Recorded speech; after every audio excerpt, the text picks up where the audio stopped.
Star Citizen has always aimed to be a game of scale. You may feel great about carrying 700 SCU of boxes down to the city to sell, but in a very short amount of time that scale will increase to over 4,500 SCU with the introduction of the Misc Hull C. And the Hull C is not the largest bulk transporter coming to the game, but you won't be taking this ship down to the city to sell, and the current economy is very obviously not ready for that kind of scale anyways. Most cargo haulers know. So today let's look at the Hull C problem with the economy, how cargo hauling will get flipped on its head to accommodate, and when this all might happen. Thank you for coming to my Tomato Talk.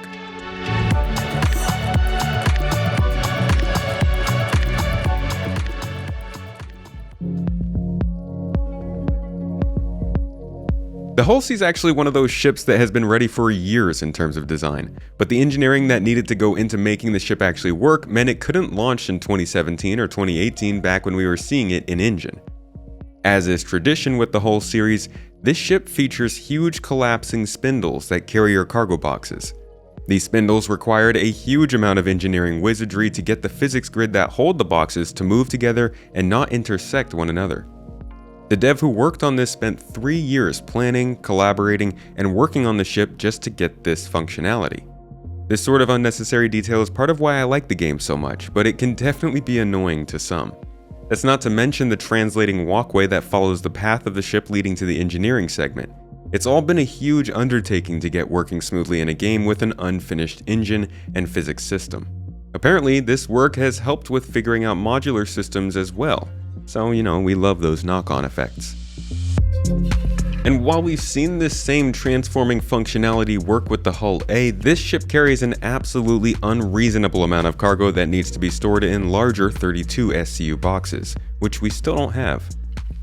Not only will these larger boxes likely require the use of larger size 3 tractor beams found on ships and vehicles, they also carry a lot of goods. Have you ever tried to buy a large amount of commodities? It doesn't work very well, because as of right now, all servers dip into the same resource pool, which isn't exactly sized for large cargo ships planning inter-system deliveries. Because, still only one system. This is the first part of the Hull C problem, and a major worry that many people have after waiting years for the ship, thinking that an updated economy would join the Hull C in-game when ready. We've been seeing quite a few mentions of the quantum economy simulation in recent monthly reports, so we know there's work going on. But we haven't seen an update on their plans for the economy since environmental missions took advantage of probability volumes last year.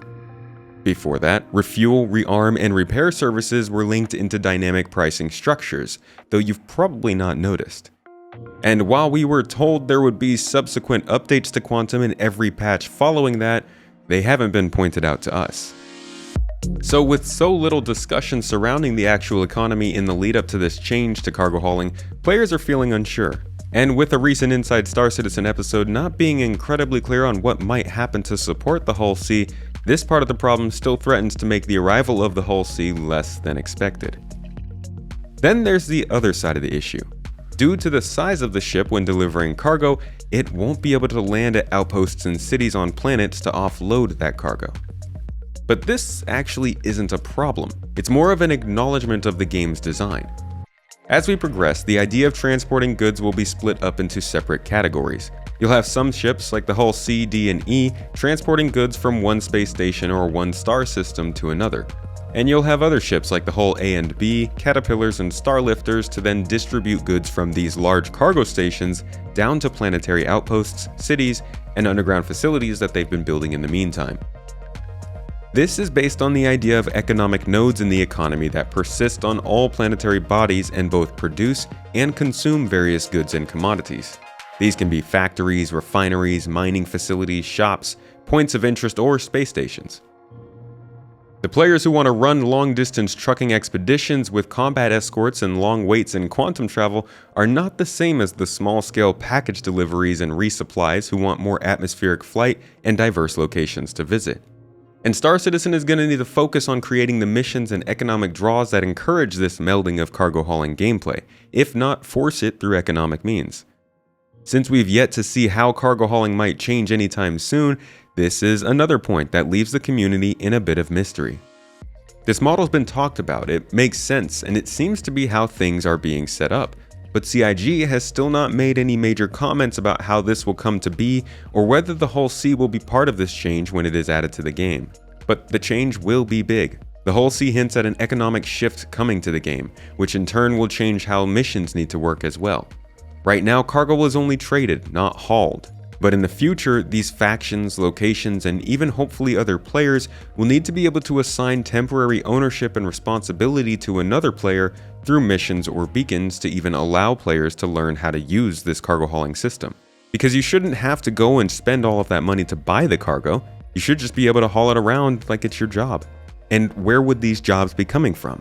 The original factory building the spaceship that needs those materials in bulk?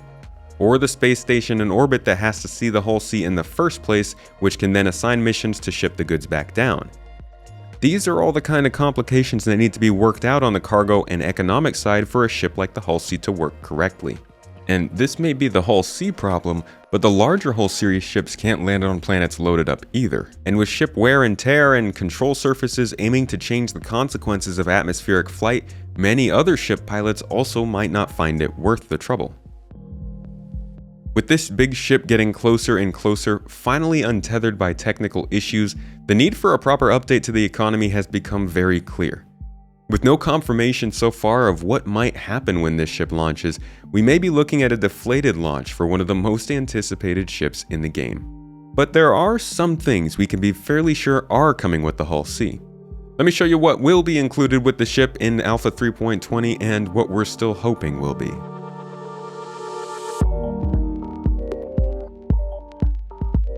The original Cargo Refactor earlier this year was focused entirely on updating cargo to be physicalized and interactable in-game. Up until this year, when you bought commodities, they really only existed as placeholder representations in your cargo, but findable cargo elements would be interactable. Now, everything exists on the same system, driven by PES, always able to be recovered, stolen, or transferred. This has led to a boom in piracy and much more interesting scenarios in all missions if you bring a tractor beam along. While the game is still polishing the edge cases on that update, the next Cargo Refactor is actually not far behind. This is mainly centered around freight elevators. These are those random spots off to the side of your hangar that you never care to visit. Interestingly, the work scheduled for these elevators actually extends into Q4 at the current time, but the work being done comes from the landing zone team on the art side. So it's possible they will be implemented while still being worked on, but judging by the recent explanation of the process, I doubt it. But what these freight elevators will do is introduce physical cargo loading and unloading. So not only can it be stolen and acquired out there in the wild, as a cargo hauler you will either have to load it up all yourself in one of many sizes of boxes or hire NPCs or other players to do it for you.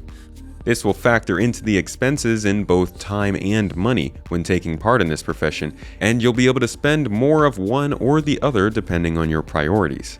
This is also the reason for ships like the Nomad, Hull series, and Raft, which aim to cut down on loading time. These freight elevators will likely come with another feature that's been long awaited as well: persistent hangars. With persistent hangars, players will be able to have their own hangar at each location that always remains as you left it. This will allow players to store cargo, loot, and ships in a location that is only available to them and their party, and can be used for changing out parts, loading a ship with supplies, and more. These hangars will likely also cost a fee at some point, adding to the money sinks that will encourage players to take jobs. Now, in the first implementation, and from what we can see of the Hull C, we will only be seeing the cargo loading timer for now. No NPCs, no jobs, just a certain amount of time to wait while the cargo is loaded, and then you go. I assume this will be the case for all ships in whichever update this happens in, but we'll have to wait for confirmation on that. We'll also have to hope for better payouts if you have to wait longer to load your cargo. Then there are also the vehicle tractor beams, which we've seen a lot of this year and we know are being worked on. These will make loading and unloading ships much easier as they can carry significantly more than our multi-tools. They'll likely be released alongside freight elevators, and considering the 3.20 method of loading cargo, I think we can assume both of those will come at a later date, but maybe not. If you want to learn more about them, I'll leave an explainer for these tractor beams linked down below.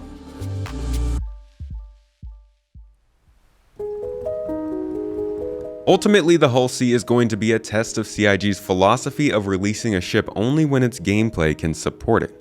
At this point, the raft was a push. It is a cargo hauler, yes, but the true benefit of the ship has been lost for years. Now that benefit has the chance to shine alongside the Hull C, but how long will it take? Ultimately, I'm most concerned with the economy being updated with this ship. I can wait another update for freight elevators, persistent hangars, and vehicle tractor beams, but the economy in Star Citizen simply can't be left alone anymore at this point. So we'll be paying close attention to the messaging surrounding that part of the game in the lead up to 3.20. If you'd like to follow along with us, consider subscribing for more. And if you want to get deeper into the games, news, development, and community, check out my weekly podcast either on the second YouTube channel or over on your favorite audio service. I bring in a new guest every week to discuss our favorite space games, but we generally focus on Star Citizen, linked down below. And if you're really enjoying the content, consider checking us out on Patreon. Our patrons are the reason we keep this going, and we offer exclusive videos, behind the scenes, and referral randomizer perks to those who support. I hope you learned something new in this video, and I'll catch you in the next.